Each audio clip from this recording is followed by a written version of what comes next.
going on, guys? Welcome back to the channel. We just got loaded up here in Knoxville, and we have plastic bottles in here. It says 10,000 pounds, but I don't even think it's 10,000 pounds. But anyways, we're gonna head on out of here. We're heading up to Meadville or Medville, however you pronounce it, in Pennsylvania, up by northeast Pennsylvania. Be there in the morning.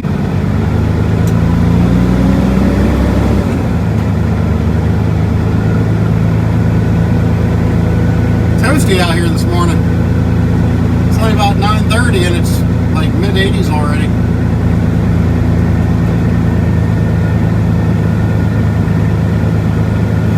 But it sure is a party day.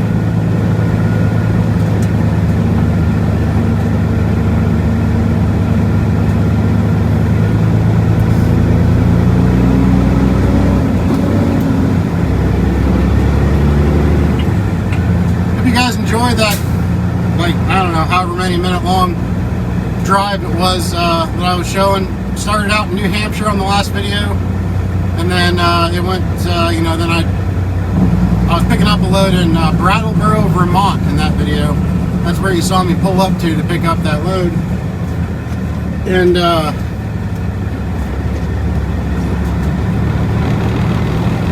then the next clip after that was me driving up part of Prospect Mountain in Vermont, and they were doing a whole lot of road work, and it was all dirt. They had all the pavement ripped out. So my truck got absolutely filthy. I mean, it looked like I'd been Swift and I had been driving down a Jeep trail or something. So we got to get it washed. Haven't had time yet. See if I can get it washed. I don't know, next couple days or so.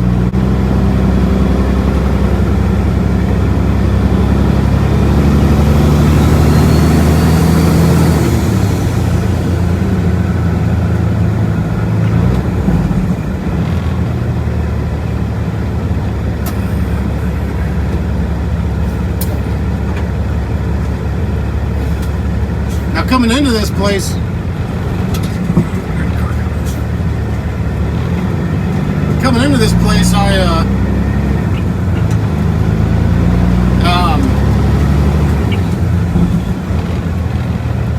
I was following the GPS, which, yeah, I know, I joke about Swift, but here I am following my GPS.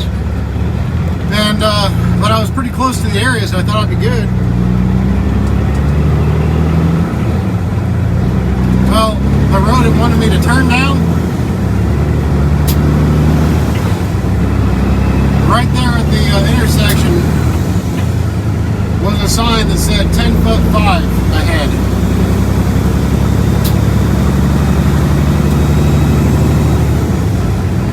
Thankfully, it's not a busy road.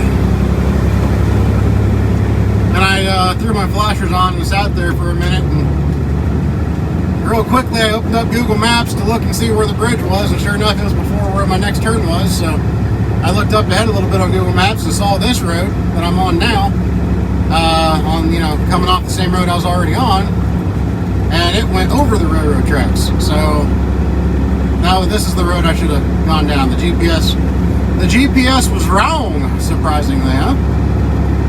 You'll have that, I guess. Usually I've got a Rand McNally, and usually my Rand McNally is pretty precise. It's usually pretty good. Everybody praises the Garmin diesel, but I've only ever had, I had the Garmin diesel for a little bit. Like when I first bought my very first truck, I had the Garmin diesel for about 2 weeks, and all it did was cause me headaches. I swore I'd never get another Garmin, and it actually had a 30-day return policy. So I returned it and got a Rand McNally, and that's what I've used ever since. I use Rand McNally GPS, I use Rand McNally headphones, well, Bluetooth headsets, I mean.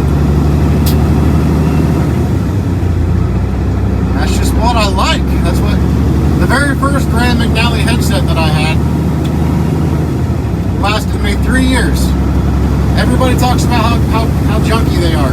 And the plastic, if you're rough with it, the plastic does get brittle, I won't lie. But it worked for me for 3 years.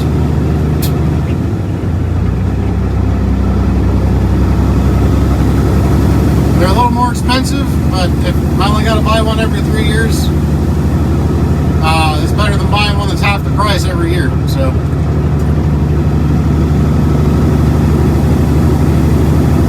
yes sir, yes sir. Just got to make our way to, I guess, 75.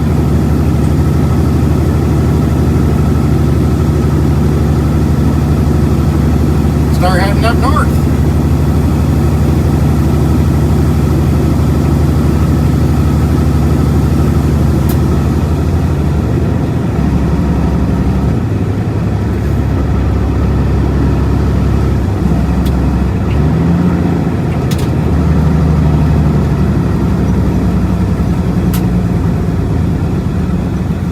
A red light because of one car. Come on now. Come on now. I got places to be.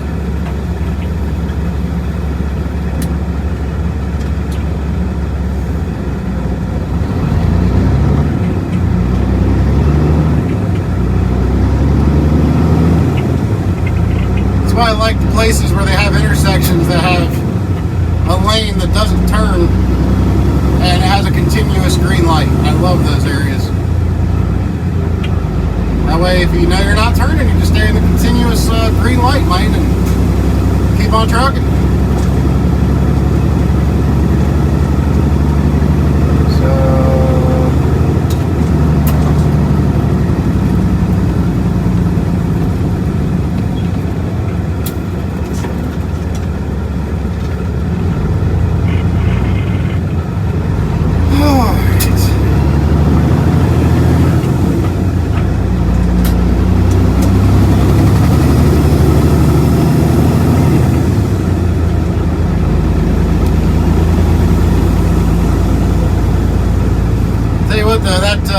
New Hampshire where I was, I forget what highway I was on, but man, it was a beautiful drive. I don't know how many people in here have been up in New England or not, but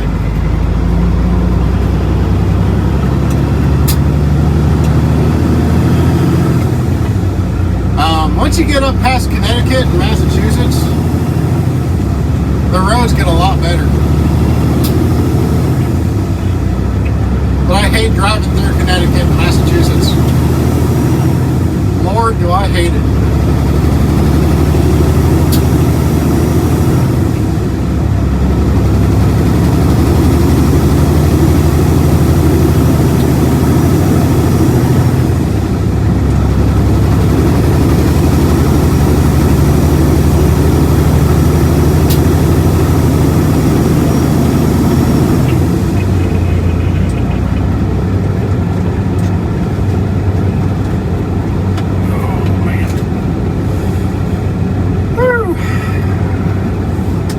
Tennessee State Trooper sitting back here. Tennessee's finest. Alright, let's see.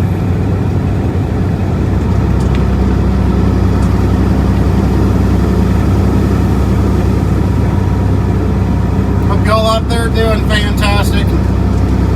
Sticking it out as much as you can and being as profitable as you can right now.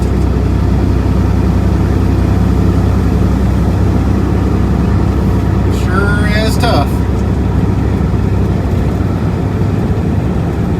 I got fuel yesterday with my discount in Florence, Kentucky for $4.86 a gallon.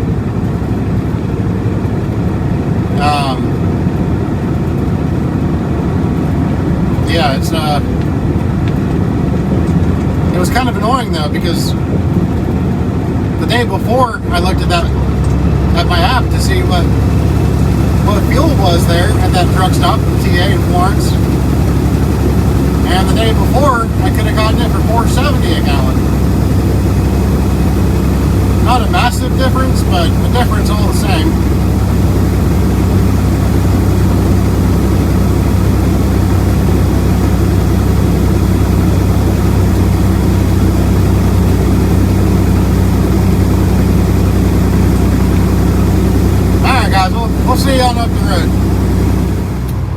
It is that time, everybody. We're gonna get her washed. Can't stand how dirty it is already. It's pretty bad. So we'll get her all cleaned up.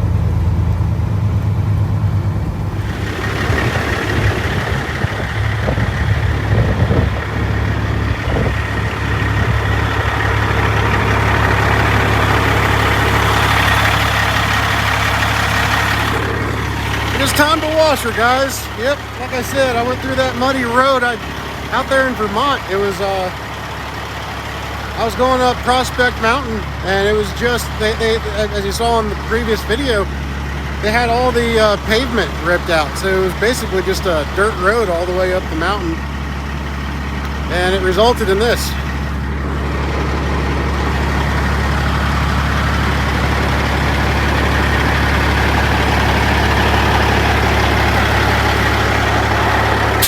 So yeah, we'll go ahead and get her washed. Wheels are covered in mud. Absolutely covered.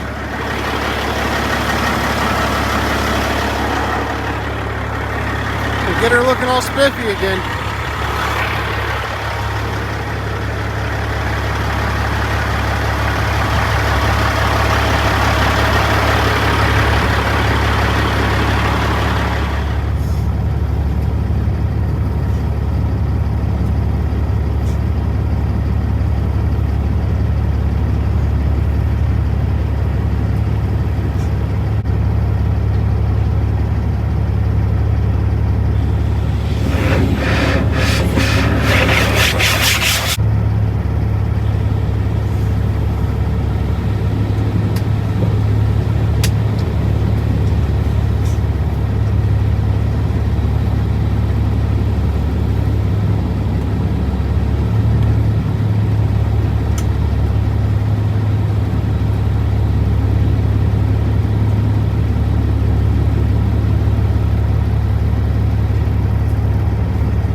What's going on, guys?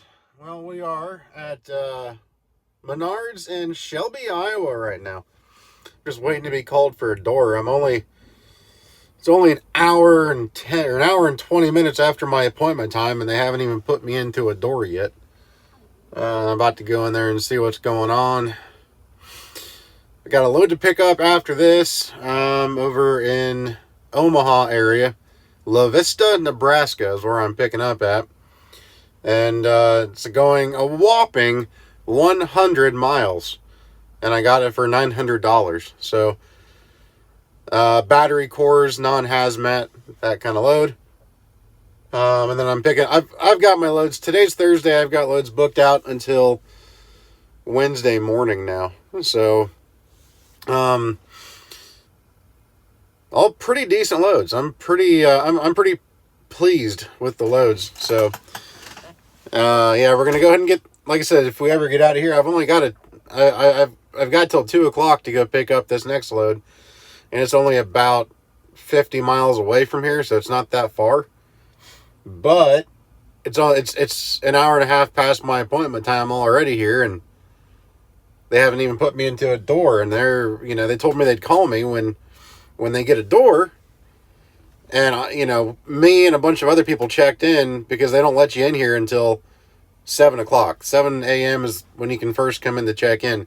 So it's not like they had anybody in here before me. I was one of the first ones through the gate, in here, checked in, and they are, so there were people that got checked in after me, like quite a ways after me, that are in a door already. I'll have to see what's going on here, and hopefully I can get out of here before, the latest I can get out of here is about I'd say 12:30 to be safe.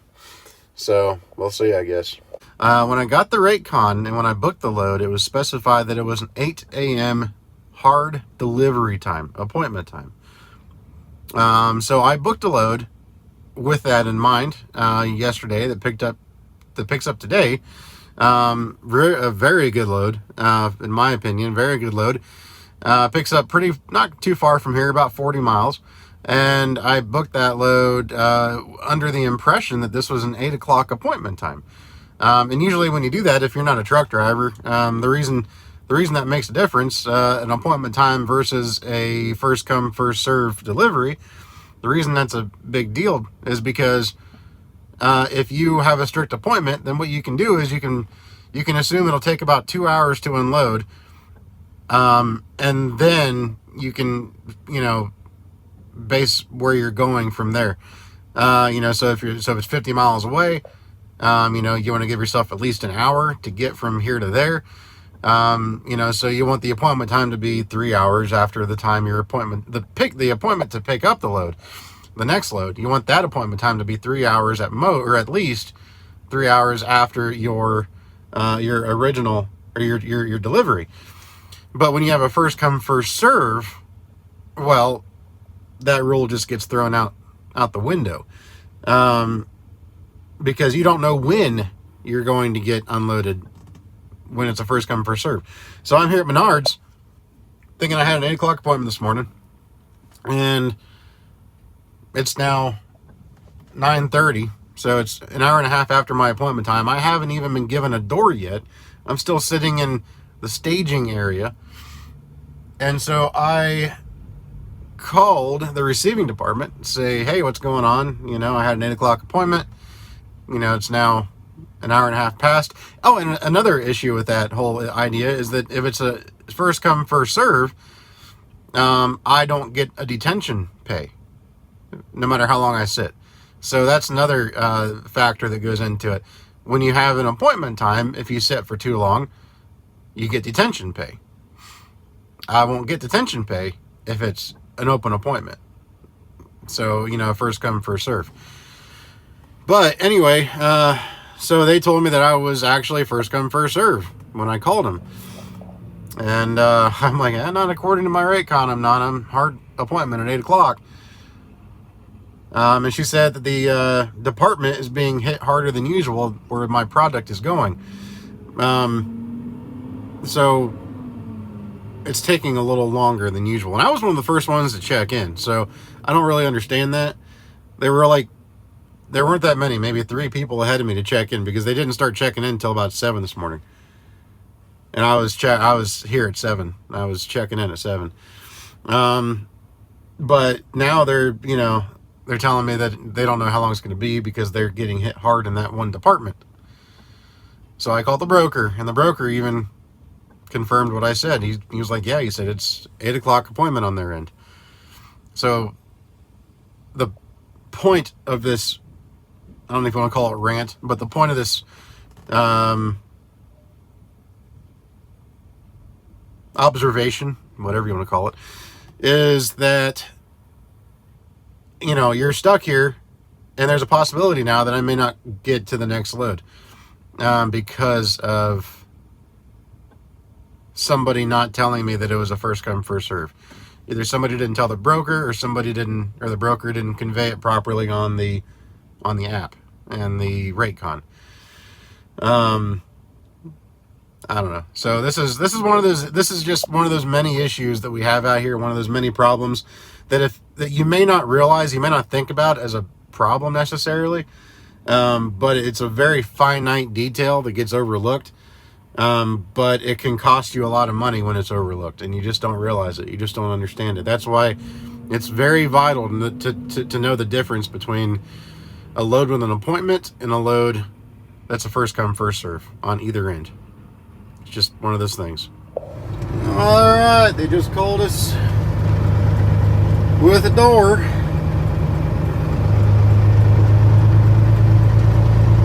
This will be a little tight over here.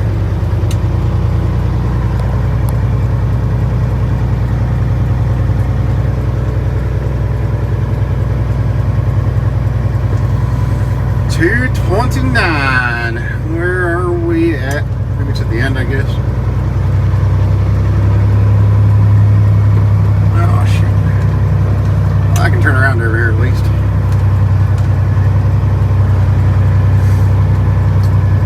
Oh, there's a truck in 229. That white Volvo. Dang it. Obviously, it looks like he's pulling out of there, but he's just sitting in front of the door, wasting my time now.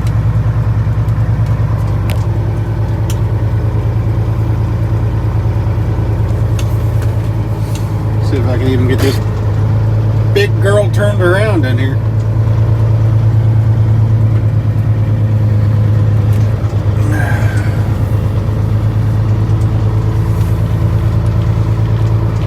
Yep. That white Volvo right there. You're in my way. Come on now.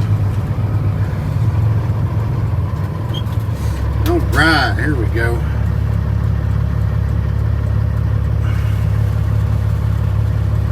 Let's go get our doors opened, shall we?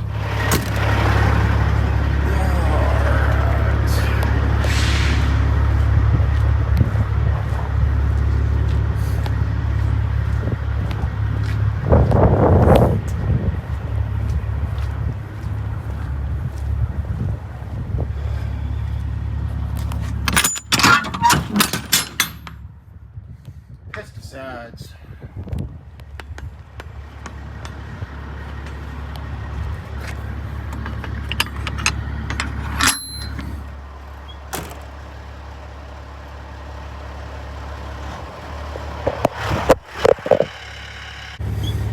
I tried to give you guys a cool angle, but it didn't work.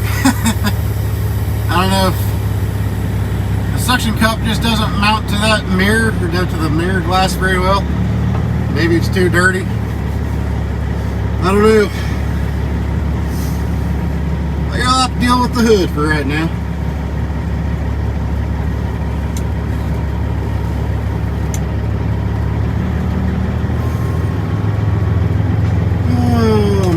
If you haven't yet, guys, while I'm backing into this door, go check out my TikTok.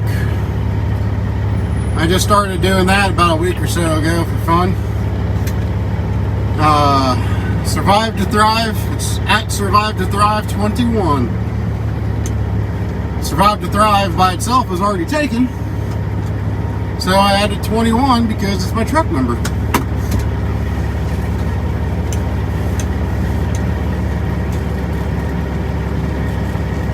And I made my truck number 21 because that's the year that my second daughter was born.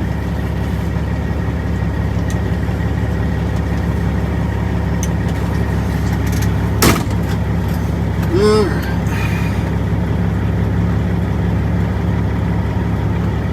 Tell you what, man, I'm still a rookie knowing when to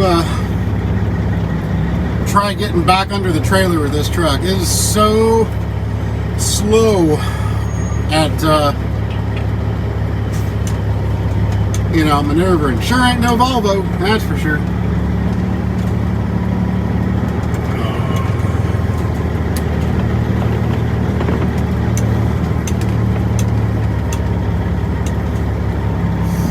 Yeah, that long 270-inch wheelbase on her.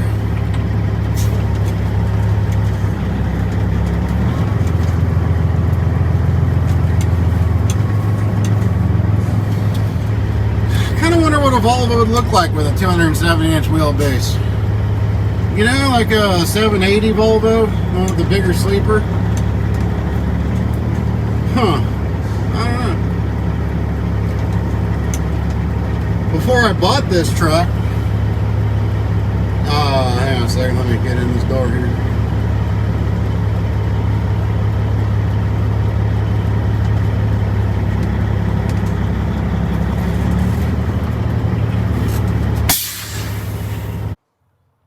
Anyways, before I bought this truck, I was considering a Volvo. I don't know why. I was keeping my options open. I was looking at a lot of different trucks. But I wanted something a little unique, and I know you're going to say, well, a Volvo is not unique. I mean, come on now. There's nothing unique about a Volvo, right? Well, this one was kind of different.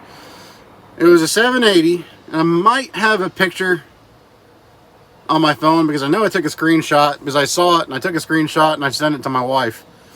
And I never delete pictures hardly ever on my phone, so it's probably still on here somewhere. I'll look for it. If I do, I'll put it right here. But it was a black Volvo. I want to say it was a 2012. It was one of the last years that they put the D16 in it, which I know a lot of people say stay away from. They're terrible engines. But I remember driving one at a company job I had. It was a 2008 with the D16 in it. And it may have been a Volvo, but that thing was a freaking beast. You don't see the D16 in these Volvos very much. I mean, they don't make them in. They don't put them in Volvo trucks anymore that they sell here in the U.S. market. I think they still use them though overseas. But you don't see the D16 over here very often. So I'd be willing to bet that a lot of you guys haven't even driven one. If you've driven a Volvo, most likely it's been a D13 or a Cummins. But I've driven one with the D16 in it, and that thing was a monster. It was a powerhouse. I mean, you wouldn't think that the term powerhouse and the word Volvo would go in the same sentence, but it kind of did with that one. Honestly, I'm going to catch flack for this one, but I think that truck pulled harder than Levi. It had a ton of power. I mean, a ton of power, but it got worse fuel mileage. It actually got worse fuel mileage than Levi, and it was a Volvo. And it had the automatic I-shift in it, but that thing was a monster on the hills. But it did have some issues from time to time. Now, granted, that was 08. That was, when they were like transitioning into they didn't have DEF yet, but they were transitioning into DPF, so diesel particulate filters. So they were having a lot of issues with that, especially. And then to compound the issues, it was in a D16, right? But anyways, off topic there, got in the weeds. They had I remember on Truck Paper, and I want to say it was down around Alabama or somewhere. They had a black 780, 2000, I want to say 2012. It was one of the last years that they offered the D16 here in America. And it only had about 150,000 original miles. super low miles, which I know that in itself could pose an issue. I get that, you know, that in itself, that could mean the truck was never on the road because it was always in the shop, or if it was never driven, then that could present, you know, problems all in itself. But anyway, it had like a 260-inch wheelbase on it. I'm pretty sure about a 260-inch wheelbase. The thing looked good for a Volvo. It looked pretty good. I was impressed, and it had the D16 in it, and it was reasonably priced. You know, this was before the truck market just went ape shit. It was reasonably priced. And I actually called the dealer on it, but nothing really ever came of it. But anyway, yeah, so I don't know where I was going with that. But anyways, I'm in a door now. So we'll see. There's another guy down there that's getting unloaded, and he will, I'm sure, be unloaded before me since he was already in the door, since it's apparently first come, first serve here at Menards in Shelby, Iowa.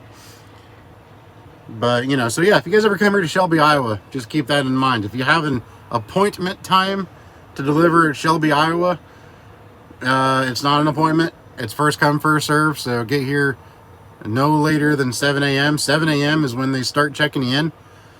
And I thought I read a review too, where somebody, I was reading reviews about the place, and I swear I read a review where somebody checked in at like 1 a.m. and they got a door at 1 a.m. and they were out by like 1:30. But when I tried that last night, I got here about 1 a.m. and the guy was like, well, you got to come back at 7. We don't start checking people in till 7. This is the guard saying that. And I said, well, I was reading reviews, and I saw a review of several reviews about people coming in around midnight and getting unloaded. And he was like, no, not here. I'm like, I was pretty sure it was, at least according to the reviews. So it gave me a chance to get some sleep anyway. But yeah. Anyway, we'll just wait to get unloaded, and then we'll go pick up our next load. Day in the life, right? God damn it. Just like that, we're empty.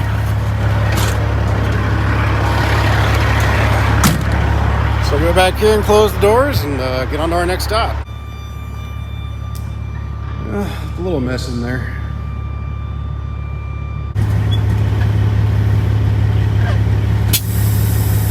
Gonna run over to the Loves here and get some coffee so I can officially start my day.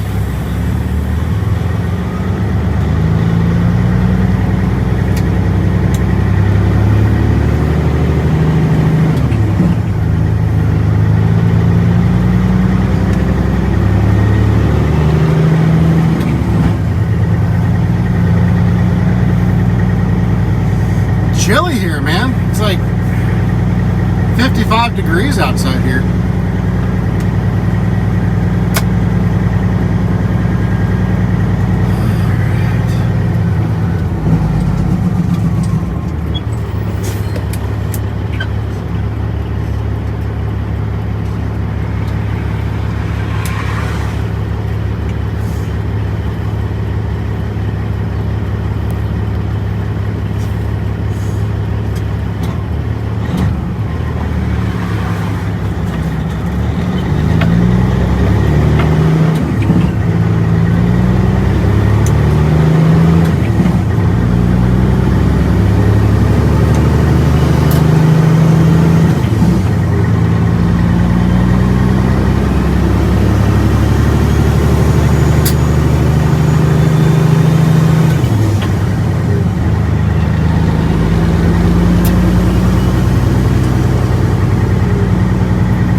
Oh, and real quick, check out this picture right here that I took yesterday. This picture I took yesterday. Look at the fuel prices above my truck. Look at the comparison of gasoline on the unleaded and the diesel. Just look at this. It's interesting. First time I've seen it in a long time.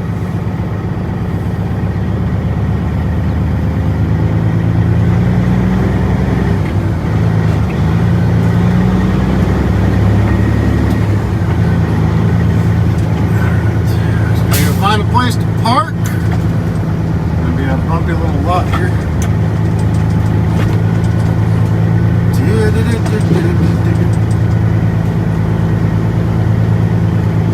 Would you look at that? Doesn't that guy on the right make you think of that? Oh, come on.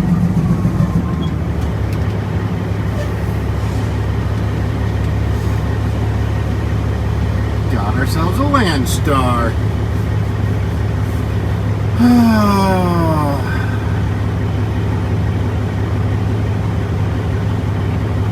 What you waiting on there, buddy? There you go. There you go.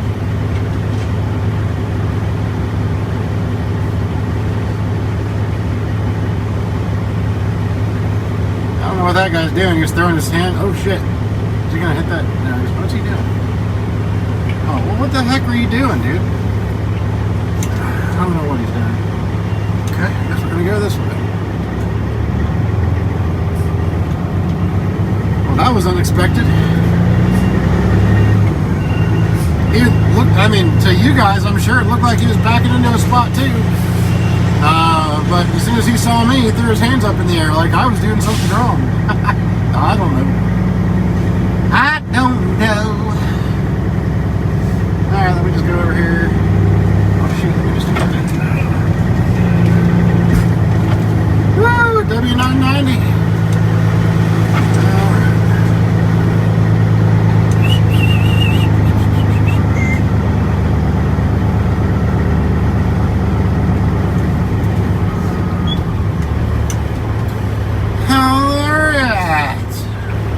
Park it right here. Nah.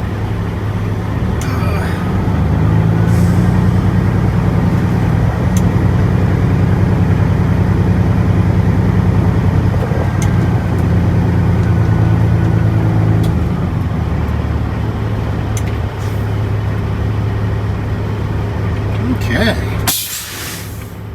Alright guys, I am going to go ahead and call her quits for the day. Well, for this video anyway. I'm gonna go inside and get some coffee. This is a long enough video as it is, and we'll try to leave. We'll try to start where we're leaving off on the next video. But yeah, like I said, I'm heading over to pick up some like, I don't know, battery things. So yeah, we'll go do that, and we'll see you guys in the next video. Take care, not state care. State care sounds kind of good. Take care. And continue to survive, to thrive, and we'll see you guys all in the next video. I don't know why, but I like that Cascadia. I think I like it just because of the color and that bumper. I love that dark green. You can't go wrong with dark green.